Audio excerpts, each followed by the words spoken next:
Hello everyone, welcome to this another success story session for the JAIIB examination. और आज हमारे साथ एक बहुत ही स्पेशल गेस्ट रजनी मैम, जिन्होंने रिसेंटली जेआईबी एग्जाम क्वालिफाई किया है। तो इस सेशन में हम इनसे जानेंगे कि इनकी स्ट्रेटेजी क्या है और किस तरीके से इन्होंने इस एग्जाम को जो है टारगेट किया। Welcome to the session ma'am. Thank you sir, thank you so much. Rajni ma'am, सबसे पहले मैं आपसे ये जानना चाहूंगा कि आप कौन से बैंक में किस पोस्ट पे कार्यरत हैं और कब से आप ये जो है बैंक के साथ जुड़े हुए हैं। सर मैंने 2015 में बैंक ऑफ इंडिया ज्वाइन किया था और एज अ पीओ मैंने ज्वाइन किया था। मैं अभी हेड ऑफिस मुंबई में पोस्टेड हूँ प्रेजेंटली। मेरा जो टोटल टेन्योर अराउंड 9 इयर्स का हो गया है मेरा टेन्योर। और राइट मैम। अभी फिलहाल के लिए मैं स्केल 1 में ही हूँ। मैंने प्रमोशन लिया था due to some circumstances. That's it. Right ma'am. Rajni ma'am, तो आपने इतना टाइम क्यों लगाया जेआईबी एग्जाम क्वालिफाई करने में? 9 साल हो गए आपको बैंक में, तो ऐसा नहीं हाँ, लगा कि पहले ही जेआईबी एग्जाम क्वालिफाई कर लेना चाहिए था? मैंने एक बार ट्राई किया था सर। मैं सच कहूँ तो एक बार मैंने ट्राई किया था। मैं देखना चाह रही थी कि कैसा तरीका है, किस तरीके से एग्जाम्स क्वालिफाई किया जाता है, क्या उसका पैटर्न है। But at that time I felt it was little bit hard. So मैंने ड्रॉप कर दिया and due to family circumstances I didn't get time for study. Right ma'am. So, as I tell you, before 6 months, I have been transferred to Mumbai. So here I got accommodation in hostel. I am residing here. So I got more time for study. So I right ma'am. thought that now I should try for preparation because GIB में जो कहते हैं कि आप marathon देख लो आपका पास हो जाएगा, like it is not like that. I have joined EduTap and with the help of Garima ma'am, Surinder sir, Megha ma'am, I got lots of knowledge. After having the class and marathon session of EduTap, they helped me more. And if I had any doubt, they also helped me in the mail also. So I get qualified in the first attempt. Which was not which was I never felt that I will be passed in one attempt and with a good score also. Right ma'am. Ma'am, actually ना हम जो bankers हैं वो काफ़ी busy होते हैं, मतलब हमारे पास ऑफिशियल काम भी काफ़ी ज़्यादा होता है, फैमिली रिस्पॉन्सिबिलिटीज़ भी होती हैं। लेकिन आपको ऐसा लगा इस बार क्वालिफाई करके कि अगर मैं थोड़ा पहले भी मेहनत कर लेती तो शायद इस एग्जाम को निकाल पाती? Yes, sure. मैम मैं ये सोच रही थी बिकॉज हाँ मैं एक्चुअली मैं जहाँ पे भी थी मैं क्रेडिट ऑफिसर थी। तो मेरा जो टाइमिंग होता था around 10 o'clock to 7 o'clock, 8 o'clock। And I had also two childrens also. So family responsibility की वजह से कभी ऐसा नहीं हुआ कि मतलब टाइम दे पाऊँ पढ़ाई को। मैंने सोचा एक बार मैंने ट्राई भी किया बट निकला नहीं। 42 मार्क्स आए थे मेरे पीपीबी में। वो फर्स्ट पेपर था and that time it was 3 papers only for GIB. Yes ma'am, yes ma'am. तो I had tried but right मेरा मैम। ऐसा हुआ नहीं बट ओके। रजनी मैम, इस बार की आपकी क्या स्ट्रेटेजी थी? आपने कब से प्रिपरेशन स्टार्ट करी और किस तरीके से आपने अप्रोच किया इस एग्जाम को, अक्टूबर 2024 वाले को? सर मैं सच कहूँ तो मैंने अभी सेकंड बैच एड्यूटैप का सेकंड बैच लिया and from day one I started having the online classes of 2 hours at morning, 2 hours at evening. मैंने क्लासेस को ज्वाइन करना स्टार्ट किया and like recorded classes also, and with the help of MCQs, topic wise MCQs, with the help of full length mock test and recorded classes, I got everything. Means any doubt, if I had any doubt, I also got clear from Surinder sir also. तो मेरी काफी ज्यादा help मिली मुझे। ये अपना अगस्त का session मैंने I think start करा था राइट मैम। और अराउंड 2 महीने में मेरा टोटल कंप्लीट हो गया almost. Right ma'am. Rajni ma'am, आपको लगता है कि कोई अगर बच्चा नॉन कॉमर्स बैकग्राउंड का है तो उसके लिए थोड़ा डिफिकल्ट होता है इस एग्जाम को अप्रोच करना? नहीं sir, I am also from non non commerce background. मेरा एक सिंपली एमए है। तो मैं भी नॉन कॉमर्स बैकग्राउंड से हूँ। बट जो कहते हैं ना एएफएम वगैरह टफ होता है, बट ऐसा कुछ नहीं है। Concept must be clear. Concept आपका क्लियर है, ऐसा नहीं है कि बहुत सारा न्यूमेरिकल्स आएगा, ऐसा कुछ भी नहीं है। मेरे टाइम पे भी बहुत हार्ड न्यूमेरिकल नहीं था, एक दो था बट क्योंकि मैम ने बहुत हेल्प करी थी, मेघा मैम ने तो। और मैंने प्रैक्टिस भी बहुत करा था राइट मैम। न्यूमेरिकल्स का। तो right ma'am. Rajni clear ma'am, हो एक गया। और चीज़ पूछूंगा कि कुछ लोग ना ऐसा दावा करते हैं कि यार जेआईबी एग्जाम तो हम लास्ट हफ्ते पढ़ के निकाल लेते हैं। तो क्या आपको ऐसा लगता है कि किसी जो बैंकर अब तैयारी कर रहा है जेआईबी एग्जाम की, उसको आप ये सलाह देना चाहोगे कि भाई लास्ट मोमेंट पे भी तैयारी करके निकाल ले? आपकी क्या सलाह रहेगी इस डायरेक्शन में? सर देखिए, इसमें दो चीजें हैं। या तो आप उस बैकग्राउंड से हो कि आपका बेसिक एटलीस्ट क्लियर है, तो आपके लिए वो लाइक कॉमर्स बैकग्राउंड एमबीए वगैरह कुछ भी अगर है आपका, वो कह सकते हैं कि हाँ मैं कर सकता हूँ। बट ऐसा नहीं है।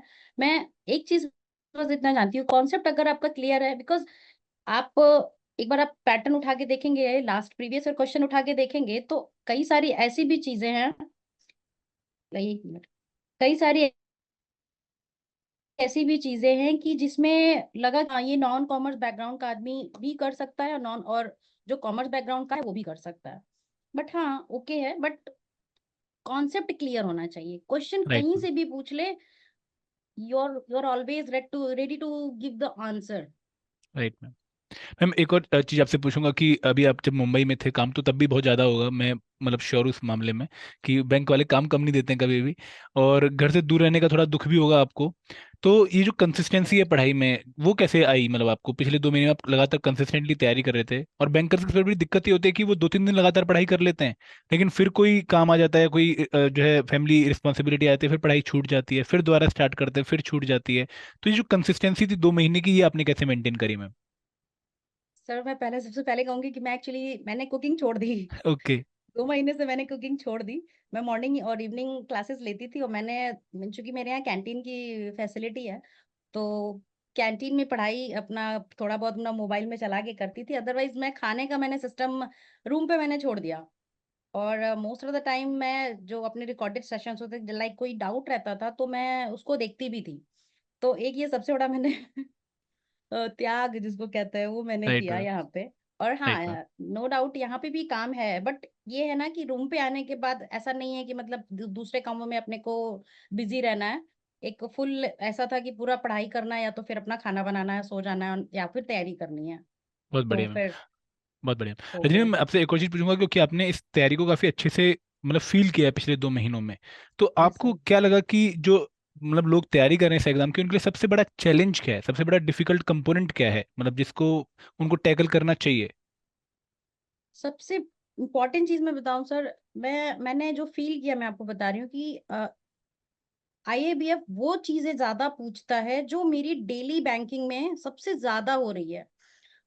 जैसे एटीएम ट्रांजैक्शंस को लेकर के, आपका कॉम्पनसेशन को लेकर के, सेबी की रेगुलेटरी को लेकर के, बेसिक चीजें सबसे ज्यादा आज की डेट में। और डे टू डे बैंकिंग में जैसे हम लोग जो फील करते हैं, लाइक नॉमिनेशन, डिसीज क्लेम, जो हम बैंकर्स को ये लगता है कि हाँ, ये भी अपने साथ एक कंडीशन आ सकती है। इस टाइप के क्वेश्चंस आईएबीएफ बहुत ज्यादा फोकस कर रहा है। उसी में मैं कह रही हूँ कि कॉन्सेप्ट क्लियर है तो किसी भी टाइप का क्वेश्चन पूछ लेता है ना। वो सबसे ज्यादा आईआईबीएफ का मुझे जो डिफिकल्ट पोर्शन लगा ना, लैंग्वेज लगा। वो सेम चीज को इस तरीके से टैकल करके, तोड़ मरोड़ के, टफ करके आपके सामने प्रेजेंट करते हैं।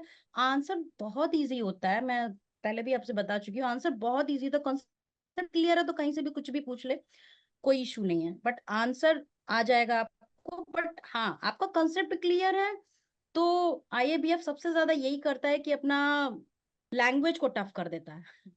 Right ma'am. बस मैम आपने बहुत अभी बहुत सही फिलहाल बात ये यही है। बोली, बहुत सही बात बोली आपने कि आईबीएफ का जो पर्पस है वो आप लोगों की नॉलेज टेस्ट करना नहीं है, उनकी आपकी प्रैक्टिकल एप्लीकेशन जो है टेस्ट करना है कि आप चीज़ों को कैसे प्रैक्टिकली जो है अप्लाई कर पाएंगे। और शायद वो यस इस जेआईबी एग्जाम का कोर पर्पस भी है कि भाई बैंकर्स को नॉलेज दे दें ताकि उनकी डे टू डे जो बैंकिंग एक्टिविटी के काम है वो अच्छे से वो निर्वाह कर पाएं। बहुत बढ़िया रजनी मैम। मैम मैं आपसे एक और चीज़ पूछना चाहूंगा कि जब आप लास्ट पेपर सबमिट कर रहे होंगे आरबीडब्ल्यूएम का, तो दिल में धक धक थी कि यार ये पेपर क्वालिफाई हो जाए तो मेरा पूरा जैब क्वालिफाई हो जाएगा, क्या फीलिंग थी उस हाँ, पेपर को सबमिट बिल्कुल करते बिल्कुल। टाइम? क्योंकि एक दो तीन हाँ, सेकंड एक का टाइम फनी होता है बात। नंबर आने में। हाँ, मैं एक फनी बात मैं बताऊं आपको। आरबीडब्ल्यूएम, मैंने किसी से ये नहीं कहते सुना कि आरबीडब्ल्यूएम टफ है। बिल्कुल। बट स्टार्ट जब जैसे ही आरबीडब्ल्यूएम स्टार्ट हुआ, मुझे स्टार्टिंग से लेकर के लास्ट तक मुझे लग रहा था कि यार लोग क्या है, लोग पागल है क्या, कहते हैं कि आरबीडब्ल्यूएम स्कोरिंग है। नहीं, वो इतना मोड़ मोड़ के क्वेश्चन, लाइक 2-2 नंबर की इतने सारे क्वेश्चन थे, केस स्टडी, फुल पेज की केस स्टडी थी। लास्ट मोमेंट तक लगा कि लग रहा है जेआईबी नहीं निकल पाएगा। और कहते हैं ना, जैसे इतना मरोड़ के क्वेश्चन को दिया कि मुझे लास्ट मोमेंट तक लग रहा था यार नहीं निकलेगा, नहीं निकलेगा, बट नहीं निकलेगा। बस केवल मैं अपने आप में 2 बार 3 बार 4 बार उसी क्वेश्चन को पढ़ती थी, बिल्कुल ऐसा शांत मन से। 2 बार 3 बार 4 बार उस क्वेश्चन को पढ़ती थी, जैसे जैसे मैं रिपीट करती जाती थी मुझे अब उसका आंसर आता जाता था। और होपफुली सबसे ज्यादा स्कोर मैंने आरबीडब्ल्यूएम में ही किया। बट टफ ग्रेट था, मैम। लैंग्वेज टफ था। Great ma'am. मैम आपका क्या स्कोर रहा है इस बार के जेआईबी एग्जामिनेशन में चारों कंपोनेंट का? सर मेरा आईएफएस में रहा है 50 मार्क्स, पीपीबी में 54 मार्क्स, और एएफएम में मेरे 64 मार्क्स थे, और आरबीडब्ल्यू में 66 मार्क्स थे। बहुत बढ़िया मार्क्स मैम आपके। एंड रजनी मैम, जब अगले दिन बैंक गए होंगे तो बैंक वालों को पार्टी दी? हाँ, या हॉस्टल में भी मैंने पार्टी दी। Great bank ma'am. में भी पार्टी दी, यस यस। वो सब लोग वेट भी कर रहे थे कि क्या हुआ रजनी, लग रहा है आपको मुंबई सूट कर गया, like everyone was saying like this. So मैं कहा हाँ, इट इज सूटेड नाउ। तो बहुत हाँ, बढ़िया मैम। पार्टी तो दी। मेरे फ्रेंड्स ने भी डिमांड करी तो पार्टी दी मैंने। बहुत बढ़िया मैम। मैम एक और जो डाउट काफी बच्चों को रहता है ना, जिसकी वजह से वो तैयारी नहीं कर पाते हैं, वो ये है कि यार एक तो आईएमएफ की जो मैकमिलन की बुक्स हैं वो बहुत कम्प्लेक्स हैं, है ना? जब मतलब लोग सभी खरीदते हैं, मैंने काफी लोगों से सुना है कि उन्होंने बुक्स पक्का खरीद ली होती हैं, क्योंकि ऐसी पैसे की टेंशन नहीं होती है। आप अच्छा खासा कमा रहे होते हैं तो बुक खरीदने में टेंशन नहीं होती, लेकिन जब वो बुक को पढ़ने बैठते हैं तो वो उनका मतलब मोरल डाउन हो जाता है कि यार ये बुक पढ़नी है, इतनी मोटी बुक पढ़नी है, और वो भी इस लैंग्वेज की पढ़नी है।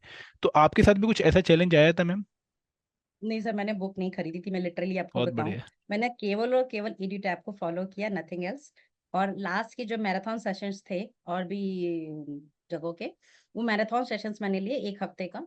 बट ईडी टैब ने मेरा इतना हेल्प करा कि इवन मेरी फ्रेंड्स ने भी बोला कि आप बुक खरीद लो, उससे पढ़ाई करो। बट मैंने तो सोचा कि बुक पढ़ने से बेटर है कि अगर जो क्लासेस चल रही है उसी को कंसिस्टेंटली अगर उसी को फॉलो किया जाए, तो कॉन्सेप्ट तो बुक भी क्लियर करता है। बट मैंने कोई बुक ऐसी कोई भी बुक नहीं परचेज करी, मैंने केवल एड्यू टैब के सेशंस को मैंने केवल फॉलो किया, नोट्स बनाए। जहाँ पे भी कोई डाउट लगता था वो मैंने मेल से पूछा, कॉल करके पूछा। नथिंग एल्स, मैंने ऐसा कुछ नहीं है बिल्कुल। मैं तो सजेस्ट करूंगी कि बुक से बेटर है, क्योंकि आप टीचर्स क्या है, बुक पढ़ के ही तो उसका बिल्कुल बिल्कुल। क्रक्स निकालते हैं।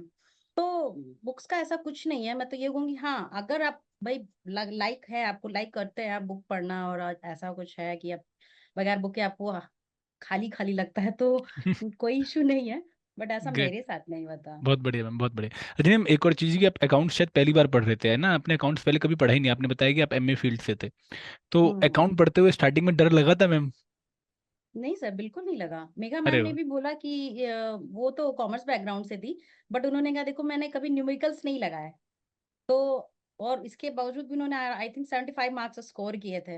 तो इस तरीके से उन्होंने लाइक एग्जांपल्स दे करके और इतने अच्छे से कॉन्सेप्ट क्लियर किया कि मुझे फील ही नहीं हुआ कि मैं नॉन कॉमर्स बैकग्राउंड की हूँ।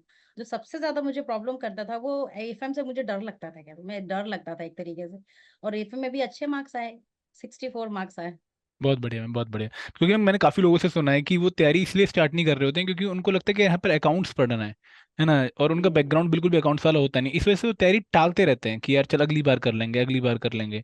बट आपने बहुत सही पॉइंट बोला कि जब हम चीज़ों को करना शुरू करते हैं हमें पता लगता है कि यार ये उतनी डिफिकल्ट नहीं थी जितना हमने इसका हुआ बना लिया था। बहुत बढ़िया मैम। बिल्कुल बिल्कुल। मैम आपको पहली बार एडुटेप के बारे में कैसे पता लगा मैम? मतलब कहाँ से आप हमारे कांटेक्ट में आए? मैं चूंकि मैं सर्च करती रहती थी, तो एक रिकमेंडेशन आता ना, आप कुछ भी सर्च करो तो आता है, हाँ जी, तो हाँ जी। मैंने, हाँ, तो मैंने यूट्यूब पे सर्च किया, तो सबसे ऊपर मुझे एड्यू टैब मिला। और मैंने दो और लोगों को, मैंने स्टार्ट जब किया अपना कोर्स बैच 2 जैसे ही मैंने लिया, मैंने तुरंत पे कर दिया उसके लिए, फिर मैंने क्लासेस लेना स्टार्ट की। मैंने दो और लोगों को इसको रिकमेंड किया, उनको भी मैंने इनके बारे में बताया, उन्होंने भी क्लासेस ली, उनका होपफुली 2 पेपर निकला, 2 नहीं निकला। और बट हाँ, एडू टैब के बारे में मैंने यूट्यूब से देखा सुना, और फिर तुरंत मैंने क्लासेस ले ली और कंसिस्टेंटली बस क्लासेस लेती गई, और कहाँ जहाँ भी डाउट रहा मैंने रिकॉर्डेड क्लासेस को फिर से देखा। इससे मेरा राइट। कॉन्सेप्ट क्लियर हो गया। राइट। रजनी मैम, एक और डाउट आता है कि काफ़ी लोग जैसे जब कोर्स लेने की सोचते हैं तो उनको लगता है कि यार हम किसी ऐसे प्लेटफॉर्म पे जाते हैं जो कि ऑलरेडी स्टेब्लिश्ड है, काफ़ी नाम है जिसका। और एडुटैप तो बिल्कुल न्यू है एकदम, मतलब अभी एक साल पुरानी जो है इंस्टीट्यूट है।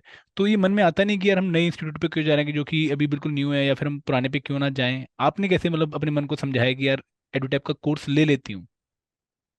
मतलब अगेन मैं ऐसा जानना चाह कुछ रहा नहीं है हूँ। सर कि, हाँ, ऐसा कुछ नहीं है कि लाइक अड्डा एंड ऑल, ऐसा कुछ भी नहीं है कि अगर वो जानकारी रखते हैं तो हमारे टीचर्स जानकारी नहीं रखते हैं, ऐसा नहीं है। देखिए सर, जो टीचर होता है ना उसका कॉन्सेप्ट क्लियर होता है, और वो अपने स्टूडेंट का कॉन्सेप्ट क्लियर करने के लिए है। तो अगर एड्यूटैप ने भी अगर हायर किया है किसी को, तो उनका भी एक तरीके का कॉन्सेप्ट क्लियर है। मैंने सिर्फ ऐसा नहीं कि बहुत सुना था, मैंने भी पहली बार देखा और मैंने तुरंत ले लिया, और फर्स्ट अटेम्प्ट में 4 पेपर निकाल लिया। ऐसा बिल्कुल भी नहीं है कि जो, क्योंकि वो महंगे भी होते हैं, क्योंकि उनका प्रचार प्रसार एंड ऑल बहुत महंगा होता है, बहुत खर्चीला होता है। ऐसा मैंने इसमें कुछ भी नहीं देखा। मैंने कहा कि चूंकि इनके पास्ट मैंने कुछ कमेंट्स देखे थे स्टूडेंट्स के, वो मैंने देखा, फिर उसके बाद मुझे ठीक लगा, मैं कहा चलो ठीक है, जरूरी नहीं कि अड्डा एंड पीडब्ल्यू वगैरह लेना चाहिए, मैं इसको लेकर के करती हूँ। और ये मैंने फर्स्ट टाइम किया, मैंने इसके पहले भी, आज के पहले कभी कोई क्लासेस नहीं की, और इसके पहले कभी मैंने कुछ भी मैराथन वगैरह कुछ भी नहीं, बस मैं तो एग्जाम ऐसे ही देने चली जाती थी। बट ग्रेट मुझे मैम, ग्रेट। अच्छा लगा कि टीचर्स बहुत नॉलेजेबल हैं, बहुत अच्छे एक्सपीरियंस हैं, डाउट क्लियर करने में उनको मतलब बेस्ट है। मेगा मैम, गरिमा मैम, इन लोगों ने कहीं से भी कुछ भी होता था क्लासेस में, काफी अच्छे से मतलब उन्होंने कॉन्सेप्ट को क्लियर किया। नहीं समझ में आया, 2 बार पूछा, 3 बार पूछा, बट क्लियर हुआ। Right ma'am. रजनी मैम, आप हमारे साथ काफ़ी टाइम से जुड़े रहे है ना, और मतलब आप एक बेस्ट पर्सन है जो हमें सलाह दे सकते हैं कि हम अपने कोर्स को इम्प्रूव करने के लिए और क्या कर सकते हैं। मतलब आप बैंकर्स की जो रिक्वायरमेंट है उसके हिसाब से आपको क्या लगता है कि हमारे कोर्स में ये पॉइंट और ऐड हो जाने चाहिए जिससे बैंकर्स को और फायदा मिल सकेगा अपने जीआईबी एग्जाम को क्वालिफाई करने में। मतलब we are open to criticism, अगर आपको हमें क्रिटिसाइज करना है बिल्कुल क्रिटिसाइज करिए, क्योंकि वो हमारे लिए एक इनपुट रहेगी कि भाई हम बेहतर कैसे बने। बिल्कुल ऐसा सर, एक पॉइंट जहाँ मुझे लगता है कि थोड़ा इम्प्रूवमेंट का जरूरत है, लाइक आपका जो ऐप है उसमें, लाइक मैंने बैच 2 लिया ओनली, ठीक है, ये एक टाइप का मेरा केवल एक लॉगिन मुझे दे दिया जिसमें केवल बैच 2 ही शो होएगा। अपकमिंग का कोई अपकमिंग बैचेस का ऐसा कुछ उसमें रहता नहीं। लाइक मैंने एक साल पहले, अगर मैं अपने बारे में कह रही हूँ, अगर मैंने एक साल पहले इसकी प्रिपरेशन करी होती, तो वो टाइम का बैच 2 मान लिया मैंने नवंबर में लिया है और मेरा नेक्स्ट एग्जाम नवंबर में है, तो चूंकि नवंबर के बाद ऑलरेडी जून में एग्जाम आया रहा होगा, है ना, हाँ जी। तो मेरा ये अपना मानना है कि अगर मैं बैच 2 ले रही हूँ तो मुझे अपकमिंग बैचेस भी अपने ऐप में दिखे। ऐसे में क्या होगा कि मान लिया कोई कोई बैच जून में स्टार्ट हुआ या जुलाई में स्टार्ट हुआ, जिसके पीवाईक्यू टीचर ने देखे सुने, तो वो उस बैच में मेरे को ये एक तरीके का ना बोनस मिल जाएगा। ठीक राइट। है, उस टाइप का मुझे ये मिल सकता है, ये मैंने और औरों में देखा है, बट ये मुझे एड्यूटैप में नहीं मिला एक्चुअली। राइट मैम तो मैम, बहुत मेरे अच्छा में अगर, सजेशन है। बहुत अच्छा तो सजेशन है क्योंकि कि अपडेट मिलती रहनी चाहिए आपको आगे वाले कोर्सेज की। हाँ, अपडेट मिलती रहनी चाहिए। केवल मेरे में बैच 2 है तो मैं उसी की रिकॉर्डेड देख पाती हूँ, उसी के पीवाईक्यू एमसीक्यू, क्योंकि आप लोग क्या ना डे बाय डे उसको इम्प्रूव कर रहे हैं, क्वेश्चंस को भी इम्प्रूव बिल्कुल कर रहे हैं, बिल्कुल। और एमसीक्यूज भी नए ऐड कर रहे हैं। तो वो मैंने अगर एक साल पहले ले रखा है या 6 महीना पहले ले रखा है, तो वो मुझे मिलेगा नहीं दोबारा, राइट मैम क्योंकि मैं मैम, अपडेट नहीं हो पाऊंगी उस चीज से। नहीं मैम, बहुत बहुत वैलिड पॉइंट आपने बोला, and trust me, I will definitely pass this message to the management कि भाई हमें ये करना चाहिए, एंड वी विल बिल्कुल। Definitely try to improve ma'am. Thank you ma'am, thank you for the suggestion. Okay sir, ma'am thank you sir. अब हम last moment में आ गए और मैं आपसे सलाह आपसे एक एडवाइस लेना चाहूंगा उन बैंकर्स के लिए जो कि जेआईबी एग्जाम की तैयारी कर रहे हैं। आपकी एक एडवाइस क्या होगी मैम सभी बैंकर्स के लिए जो आने वाले अटेम्प्ट्स में जेआईबी एग्जाम को देने वाले हैं? सबसे पहले तो मैं ये कहूंगी कि लेट मत करिए, मैंने तो किया लेट क्योंकि मेरी फैमिली कंडीशन ऐसी नहीं थी कि मैं पढ़ाई को टाइम दे पाऊँ, क्योंकि मेरा जॉब प्रोफाइल भी बहुत हेक्टिक था। बिल्कुल लेट मत कीजिए, जो सेशन मिल रहा है इड्यू टैप दे रही है आपको, that is enough to score good marks. मैं बस आप लोगों से यही कहना चाहूंगी कि प्रिपरेशन में एड्यूटैप की तरफ से कोई कमी नहीं होगी। हाँ, कॉन्सेप्ट आपको जितनी बार नहीं समझ में आता है, 2 बार, 3 बार, 4 बार आप पूछिए।